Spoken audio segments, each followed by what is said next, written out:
ඉස්සරහින් තියාගත්ත ආනාපාන සතිය ගත්තත් එහෙම නැත්නම් ඉම්බීමේ හැකිලිමේ විපස්සනා භාවනා අරමුණ ගත්තත් එහෙම නැත්නම් අපි සක්මන් කරනකොට මේ වම පාය මේ දකුණු පාය කියලා ඒ රූපාරම්මණයක් ගත්තත් අපිට යම් චිත්තක්ෂණ හම්බ වෙනවා මුළු හදින්ම එක හුස්මක් කියන්නේ එක ආශ්වාසයක් එක ප්‍රශ්වාසයකට හිත හොඳට බහ ගන්න. එහෙම නැත්නම් පාය තියෙනකොට මේ වම තියන්නේ දකුණ නෙවෙයි මේ දකුණ තියන්නේ වම නෙවෙයි මේ තියන්නේ වැලි පොළොවක මේ තියන්නේ තන බිසක නැත්නම් මේ ලනුපැදුරක නැත්නම් මේ සිමෙන්ති පොළොව කියලා අහුවෙන වෙලාවල් මම දන්නේ මේ ශාලාවේ මේ වහලේ යට ඉන්න කට්ටිය ඔක්කොම ලද්දකලා තියෙනවා කියලා මම පිළිගන්නවා. ඒ වගේම ඕනම කෙනෙක් උත්සාහ කරොත් ඒක එච්චර අමාරු නෑ. ඉතින් ඒ අනුව බලනකොට අපි ඉතෙක් පැවතිච්ච මේ කාම ලෝකේ නන්නත්තර වෙලා අතීතේ අනාගතේ අන් කෙනෙක් අන් තැනක ගත කරපු හිත මේ රූප ලෝකයට ප්‍රවිෂ්ඨ වෙනකොටම එලිපත්ත පාගනකොටම ඒකේ ඒ බවට තියෙන ලකුණ ස්ට්‍රක්චරලි වෙන ලකුණ තමයි අපිට එතකොට අර අරමුණේ සටහන පේන්නේ. මේ හුස්ම ඇතුළට ගන්න. එතකොට ඒකත් එක්ක විශාල වැඩ රාජකාරී ගොඩක් සිද්ධ වෙනවා. ඒක හොඳටම පැවතුණු තොන පිට ගන්න. ඒකෙත් ඇතුළෙන් සටහන නෙවෙයි පිට වෙන සටහන බැලුමක් පිම්බෙනවා, ඇකිලෙනවා, එතන හුලඟට දොරක් ඇරෙනවා, වැහෙනවා. ওই මොනවා හරි එකකින් දකින්න පුළුවන්. වම තියෙනකොට දකුණ තියෙනකොටත් මේක රූකඩයක් ඇවිදින්න වගේ වම් කකුලට බර අරගෙන වැඩ කරන වෙලාව දකුණු කකුලට වැඩ කරන බර අරගෙන වැඩ කරන වෙලාව කියලා අරමුණේ යම්ම වූ මොනවා හරි ලක්ෂණයක්. ඒකට ගත්ත කියන්නේ කාම ලෝකයේ භෞතික ලෝකයේ ලෝකායත විශේෂ 100%ක්ම ප්‍රතිස්ථාපනය වීම. ඒක හුඟක් වෙලාවට මෙවැනි බණකට ධර්ම සාකච්ඡාවට සම්බන්ධ වුනේ නැත්නම් අපිට වැටහෙන්නේ නැහැ. ඉතින් ඒ නිසා අපිට පේනවා මෙච්චර කල් දවස් ගණන් අවුරුදු ගණන් මාංශ වල හම්බ කරපු මේ මුළු ලෝකෙම. එහෙම නැත්නම් මේ ආම ලෝකයේ අපිට මේ රූපාරම්මණයක් මාර්ගයෙන් ප්‍රතිස්ථාපනය කරන්න පුළුවන් චිත්තක්ෂණයකට හෝ නැත්නම් උස්පරලි 4කට 5කට හෝ එතන වම දකුණ 4කට 5කට කරන්න පුළුවන්. ඉතින් ඒ නිසා මේ ප්‍රවිෂ්ඨ වීමේ හැකියාව දැන් මම ඉන්නේ කාම ලෝකේ ප්‍රතිස්ථාපනය කරන අදහසින් ඉදිරියට ගත්ත මේ රූප ධර්මයක් රූප කර්මස්ථානයක් නැත්නම් කයක් මුලිච්ච කරගෙන එතකොට ඒ කායික ආරම්මණයේ කයේ ඒ මුලිච්ච වෙච්ච රූපේ සටහන දකින්නවා ඒ සටහනේ තියෙනවා සුවිශේෂීව දත යුතු විද්‍යානුකූලව දත යුතු කරුණු ටිකක් අරමුණු දෙකක රූප සටහන් සමාන නැහැ. දකින්න ඕනෑම අරමුණට ඊටම ආවේනික වූ නයිසાર્ගික වූ සලක්ෂණයක් තියෙනවා. රංගනාගගේ වැලි තලාවක් තියෙන වැලි ඇටයක් ගත්තොත් ඒ වැලි ඇටයක් අනික් වැලි ඇටෙත් එක්ක මොන විදිහකින්වත් සටහන් ආකාරයෙන් සමානකමක් නැහැ. වැලි ඇට කෝටි ගණන් තියෙනවා. ඉතින් ඒක අඳුරන්න පුළුවන්. ඒක සලක්ෂණ වලින් කියන්නේ ස්වභාවික ලක්ෂණ තියෙනවා. අන්ත නයිසાર્ගික ලක්ෂණ ඊටම ආවේනික ලක්ෂණ.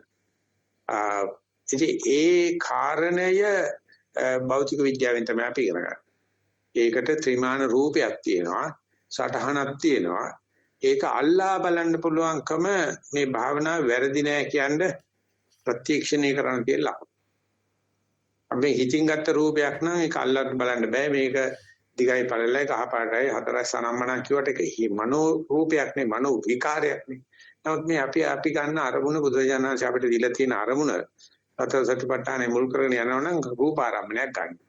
ඒ රූපාරම්මණයට ත්‍රිමාණයක් තියෙනවා. දිග තියෙනවා, පළල තියෙනවා, ගැඹුරු තියෙනවා, බර තියෙනවා, ස්පට වර්ණ සංඨාන තියෙනවා. ඉතින් ඒ විදිහට ඇහැට ගැටෙනකොට එක තාලයක්. ඊට පස්සේ ඒකේ නිකුත් වෙන තරංග සම්පූර්ණ වෙනස්. ඊට පස්සේ ඒකට වෙනම ආවේනික ගඳ තියෙනවා, රස තියෙනවා, පහස තියෙනවා. ඉතින් අනෝ මේ සංධාන පඤ්ඤත්ති කියලා මේකට කියනවා. ඒක ලෝකේ ඕනම කෙනෙකුට භාවනා කරන්න ගියත් නැතත් පෙන්ලා දෙන්න පුළුවන්. ඒ අනුව තමයි අපි රූප ධර්ම අඳුරගන්නේ. ඉතින් ඒ සංධාන පඤ්ඤත්තිය තමයි කාම ලෝකේ ප්‍රතිස්ථාපනය කරා රූප ධර්මතාවට ප්‍රවිෂ්ඨ වුණා කියන මාරුව සිද්ධ වෙන්නේ ඊට පස්සේ ආයසරයක් අපේ හිත කාම ලෝකයට යන්න ඉඩ තියෙනවා. ඒක මේ ස්ථිරහානියක්වත් නැත්නම් කාම ලෝකය ප්‍රතිස්ථාපනය කරලා ගත්ත මේ රූප කර්මස්ථානයකට මුලිච්ච වීම සටහන දැකීම ස්ථිර දෙයක්වත් නෙවෙයි. ඉතින් මේ දේවල් දැකලා බලපුරුදු කණ්ඩායමක් එක්ක මේ සාකච්ඡාව කරගෙන යන්න ලේසි. අනිත් අයට අපිට ආර්දනා කරන්න පුළුවන් කරලා බලන්න. ඒකයි අපි විනාඩි 5ක් විතර එහෙම ඉඳලා බැලුවේ. ආනේ බින්දකොට මේ සටහන මේ බැලූ බැල්මට දකින්න සටහන දිහාම බලන්න හිටියොත් දැන් චිත්තක්ෂණය නෙවෙයි චිත්ත වීදියක්ම බලන්න හිටියොත් ඒක හිමීට හෝ ඉක්මනට වෙනස් වෙමින් පවතින බව. එහෙම නැත්නම් මේකෙන් මේකට ප්‍රතිස්ථාපන වෙන බව. එයාගේ හැඩ වෙනස් වෙන බව. රූප කර්මස්ථානයේ බොහෝ කාලෙකින් හෝ ටික කාලෙකින් දැක් ගන්න පුළුවන්. ඒකට අපි කියන්නේ ආකාරය කියලා. හැසිරෙන ආකාරයක් වෙන්නවා. බැලූ බැල්මට පේන සටහන දිහාම බලා ඉන්නකොට පේන ආකාරයත් කියන මේ දෙක තාම අපි ඉන්නේ සුද්ධ භෞතික විද්‍යාවේ. ඒකට ප්‍රසිද්ධව පෙන්නන නිදර්ශනය තමයි කෙනෙක් තකු ගමන් කැමරාවකින් ෆොටෝ එකක් ගත්තා නම් ඒ වෙලාවේ යාගේ ආකාරය සටහන පේනවා. අත් වීඩියෝ කැමරාවක් දාලා විනාඩියක් දෙකක් බලන්න හිටියානම් එයා හැසිරෙන හැටි, අතපය වෙනස් වෙන හැටි, අනිකුත් උපාංග කතා කරන හැටි, hina වෙන හැටි ආදි වශයෙන් එයාගේ ආකාර පේන්න පටන් අර ගන්නවා. ඒකෙන් කියන්නේ අර සති චිත්තක්ෂණ කීපයක් එක දිගට මේ යන්න ඕනේ. ඒකට මේ වගේ පෙර දැක්මක් අතව බලන්න හිටියොත් ඕනෙම සටහනක් එකට නිරීක්ෂණය කරුවොත් ඒ කියන්නේ Tamanට ආපాతගත කරගෙන මුලිච්ච කරගෙන දෙසලී බලන්න හිටියොත් එයාට හම්බෙන අතිරේක ලාභය තමයි ඒ සටහන එක විදියට ලෝකේ පවතින්නේ නැහැ. ඒක වෙනස් වෙනවා. ඒ වෙනස් වෙන එක කියන්නේ ආකාරය. නැත්නම් ඒකේ ලීලාව. ඒකටම ආවේනික ලක්ෂණ. ජීවි අජීවි કોઈ සටහනක් මොකද්දෝ පරිණාමයකට ලක් වෙනවා. කද්දෝ විවරණාමයට ලක් කරනවා. ඉතින් මේකට අපි ශාසනික වශයෙන් අනිච්චං කියලා කියනවා. එහෙම නැත්නම් ඉතිබුණු ආකාරයේ වෙනස් සටහන වෙනස් වීම.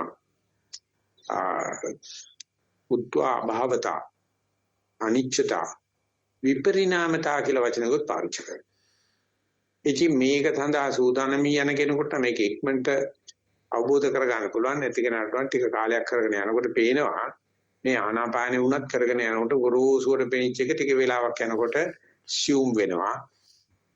ආස්වාද ප්‍රසවාස වශයෙන් හොඳ ලස්සනට වෙන්ව වටහාගත්ත මේ කාරණාව ටික වෙලාවක් යනකොට එහෙම වටහා ගන්න බැරි විදියට ආස්වාද ප්‍රසවාසය අතර තියෙන සමතා එකිනෙක සම්බන්ධ වෙන හැටි බලන්න පුළුවන්. ඉතින් ඒක දන්නේ නැති කෙනෙක් හිතන්නේ භාවනාව කැඩලයි කියලා. පළ වෙලයි. භාවනා වංචනික වෙලයි. නමුත් ඒක ගුරුවරයා নানা ආකාර ආප්තෝපදේශ මාර්ගයෙන්, ගුරු උපදේශ මාර්ගයෙන්, කමඨහන් දීප මාර්ගයෙන් කියනවා මේ වෙනස් වෙන දේවල්ට ප්‍රතික්‍රියා කරන්න යන්න එපා. සටහන බලන්න දිගට ඉන්නකොට ඇති වෙන දේ නිගමනය කරන්නේ නැතුව දැකපු දේ ගුරුවරයාට කියන්නේ. ඉතින් අර විද්‍යානුකූල අධ්‍යාපනය ලැබුවේ ඇත්තඳ ඒක නුරුදු නැහැ. අසත්‍යයෙන් භාවනා කරන කෙනෙක්ට මම ආනාපානෙ නොපෙනී ගියා, එපා වීම ආවා, කම්මැලි වුණා, නීරස වුණා කියලා ඒක චෝදනා ස්වරූපයෙන් කියන්නේ ඉතින් ඒක කිසිම දෝෂයක් නැහැ. එයා ඒ වුණත් ලැබලා තියෙන්නේ ප්‍රගතියක්.